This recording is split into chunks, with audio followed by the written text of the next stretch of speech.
And Thank you. The biggest question I ask is why? Why did she do these things? I know that's probably never going to be answered.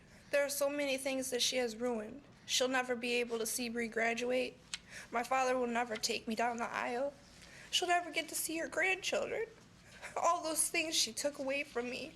She killed 2 people and tried to kill me and blame it on me and blame me for the other deaths. That bothers me so much.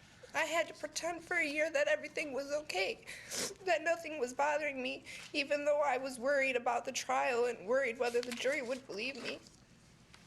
I hate my mother for ruining so many people's lives. I didn't even know why she did it. What gave her the right to play God with people? And I hate her for having me be the one that found my dad, just like her for having Bree found me. I never knew what hate was until now. Even though I do hate her, I still love her at the same time. That bothers me. It's so confusing. How can you hate someone and love them at the same time? Good afternoon, and welcome to True Crime Mysteries. If you're new to the channel, hello and welcome, and if you're returning, welcome back. First, let's get some housekeeping out of the way. We have merch in the store and channel membership / Patreon that gets you exclusive content and other goodies. If you also like this video, please give it a like and comment with your thoughts down below. That would be very much appreciated as it helps the channel to grow immensely. And if you're not subscribed yet, go ahead and click the red button because I make more content like this, and hit the little bell icon so that you get notified when I post, because I'm bad at keeping a regular schedule. But today we're going to talk about Black Widow murderer Stacey Castor. Let's get into it.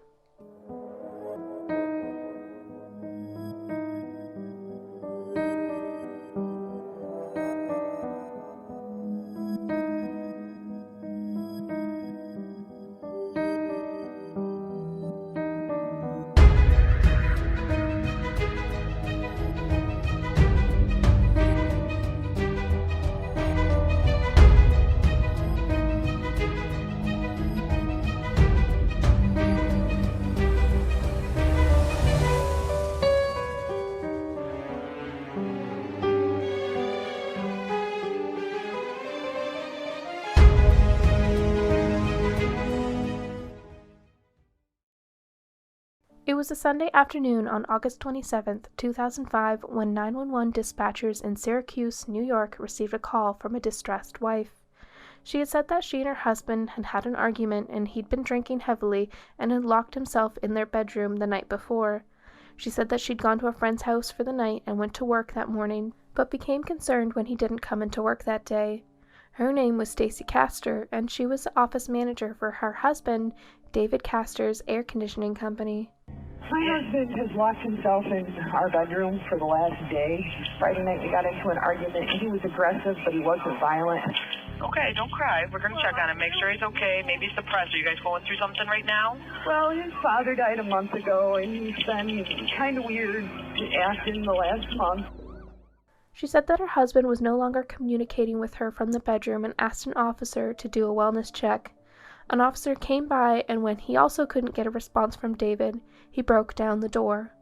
There they found David lying face down the bed, deceased. At first glance, it looked to be that David had killed himself.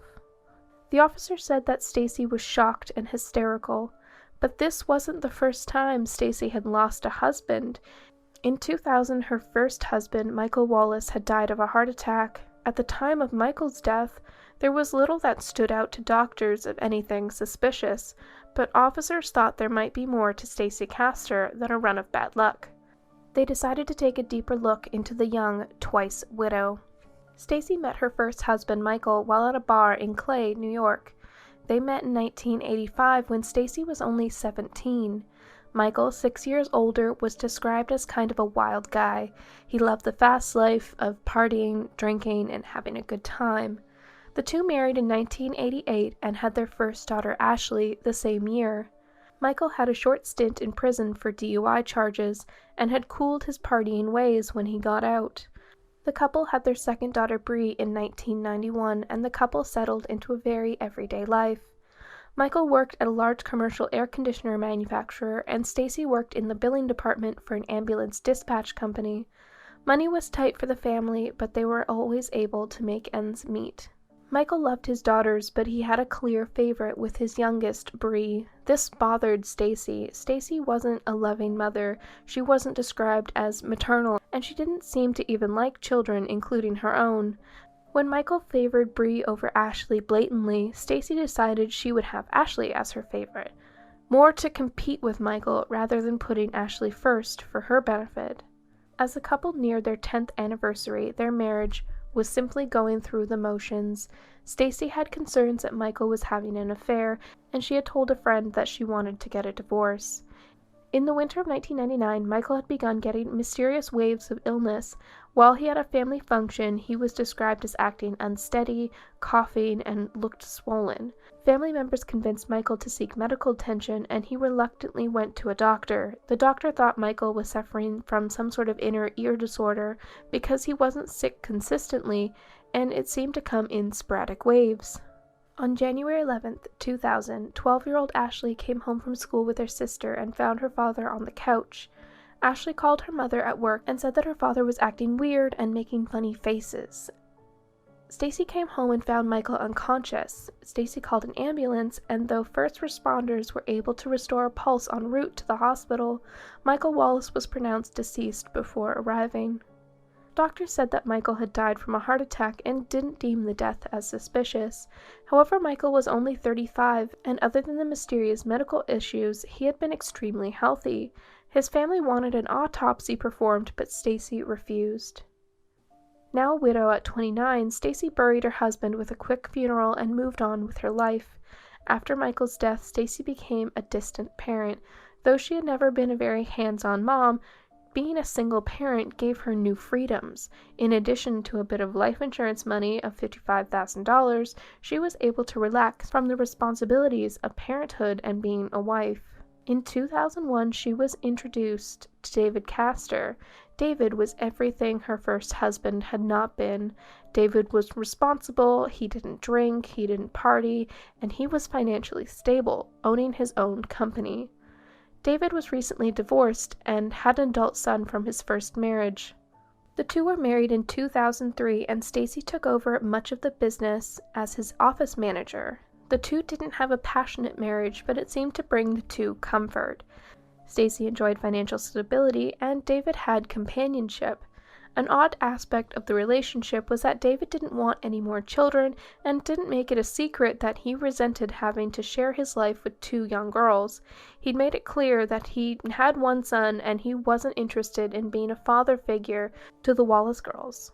The weekend before David's death, the couple got into an argument, allegedly over how they were going to spend their second wedding anniversary.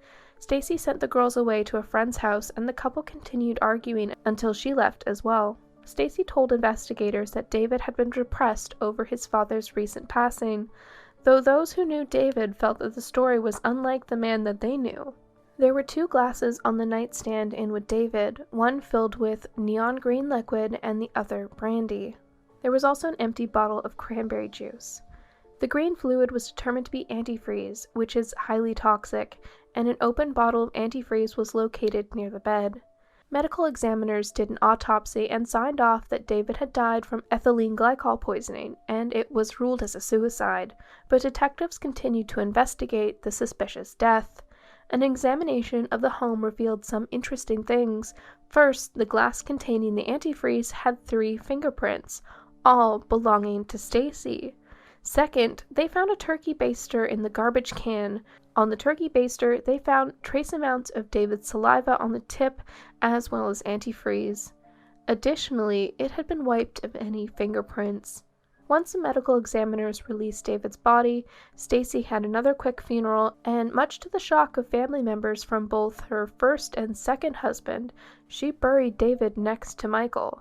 Then Stacey moved on with her life, utterly oblivious to any investigation going on. David's son was shocked to learn that his father had left everything to Stacey, and was further surprised when Stacey sold his father's company and everything else in his estate. She made off better with the death of her second husband, with nearly $200,000.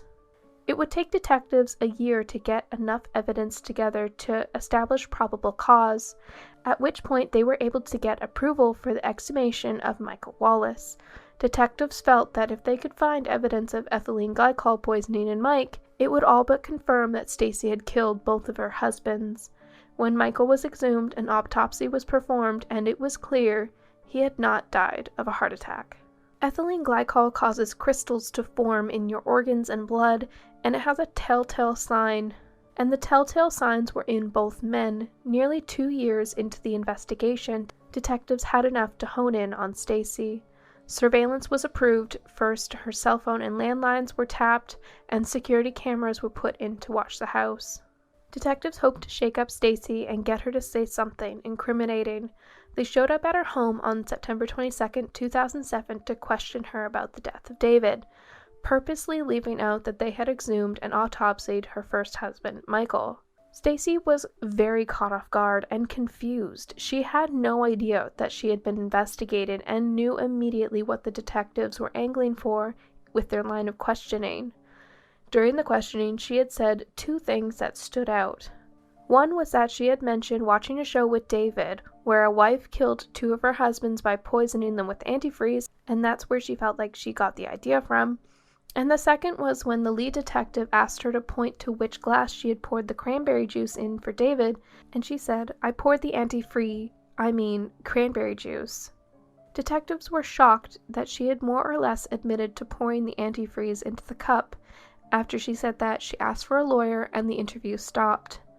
Detectives knew they had successfully shaken her up, and hoped that the wiretaps would be the final piece to make an arrest.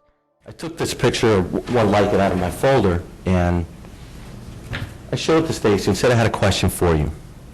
Stacey, regarding these glasses that were on top of the nightstand next to David's bed, you told us earlier that you had gotten David some cranberry juice and some water. By looking at the photo, would you be able to tell me which glass it was that you brought into David? Stacey leaned into the photo, was looking at it, at which time she said, "When I poured the the cranberry juice, you're confusing me, you're jumping all over the place." At that point I said, "Stacey, I simply asked you one question. I didn't jump all over, it was just one question, if you know which glass it was." At that point, the interview continued. When she said to you, "When I poured the anti-free," are you certain it was anti-free and not anti-freeze with a Z? It was anti-free, absolutely positive. Meanwhile, they went and interviewed Ashley, Stacey's oldest daughter, who was now at college. Ashley was shocked by detectives' allegations about her mother. She didn't believe them and told them that what they were saying was ridiculous. When detectives left, Ashley immediately called her mother to ask about the detectives, but during the calls, nothing incriminating was said. Officers continued to monitor the phone lines, and just as it was starting to seem like a waste of time, a 911 call was placed from Stacey's home. My daughter, I believe, has taken some pills. Is she conscious? Yes, she's more okay. I'm leaning over her. Ashley, she's having trouble, I think. It sounds like there's something in her throat. Ashley.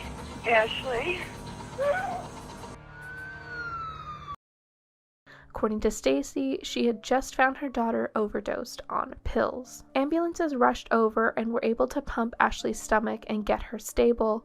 They determined that she had overdosed on prescription painkillers, and had it even been a few minutes more, she likely would have died. Ashley said she woke up to her mother by her side, but she was very foggy and couldn't understand what people were saying at first. She floated in and out of consciousness for several hours, and when she woke again, there was a detective.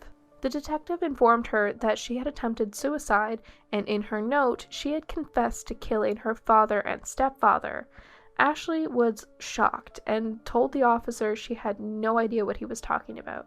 She told detectives that the last thing she remembered was being with her mom. She said that her mom had called her and asked her to come over for drinks. She said that her mom had made her a mixed drink of vodka, orange juice, and Sprite, and she remembered it tasting weird, but Stacey had convinced her it was fine. After she drank the drink, she recalled getting very tired and going to bed. She said that she trusted her mom and had no reason to suspect anything sinister. Fortunately for Ashley, detectives had a mounting case against Stacey already, and Ashley was believed. Detectives were sure that Stacey had poisoned Ashley in an attempt to place blame onto her daughter and shift suspicion from her. There was also evidence to support Ashley. The note, for example, had been typed up on a computer and didn't have a written signature. A forensic analysis of the note also determined that it had been written and printed from Stacey's computer. It had undergone several revisions, all auto-saved in Microsoft Word, and the timestamps were when Ashley had been in class.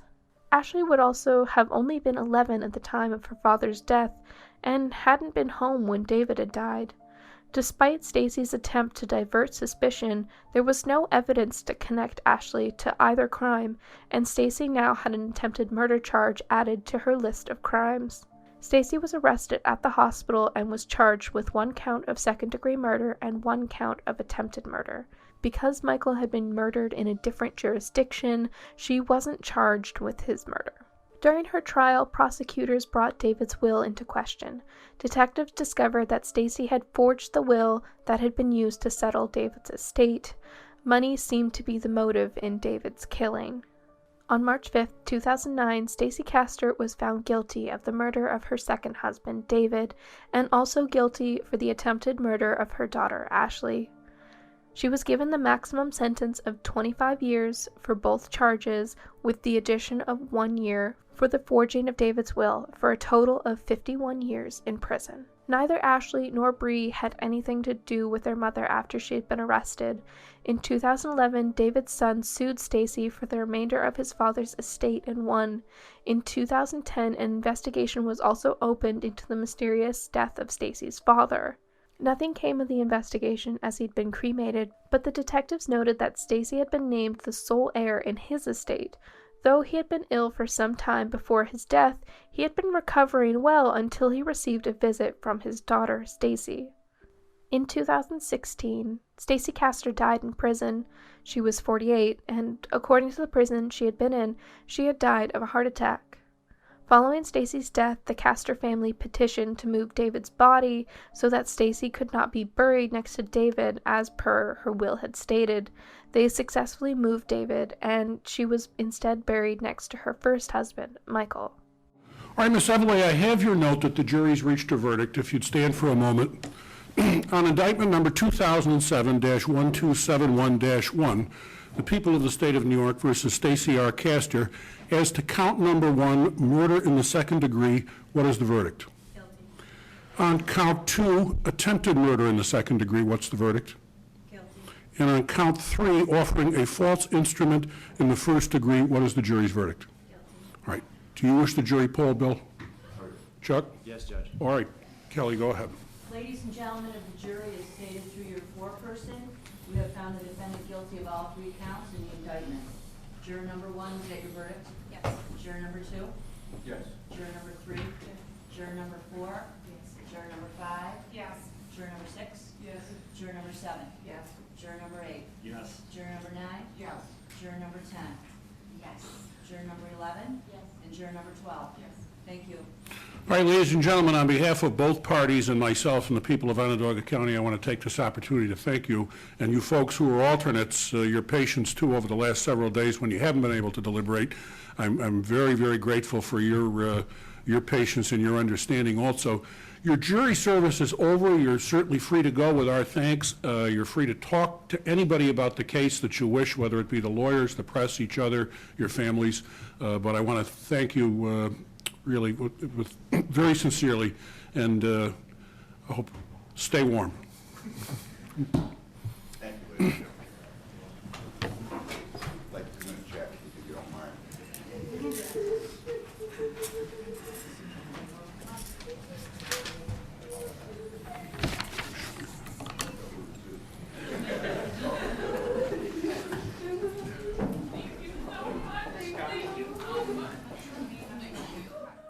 Well, that's going to be it for this video. As always, please give this video a thumbs up if you like the content and subscribe for more if you haven't already.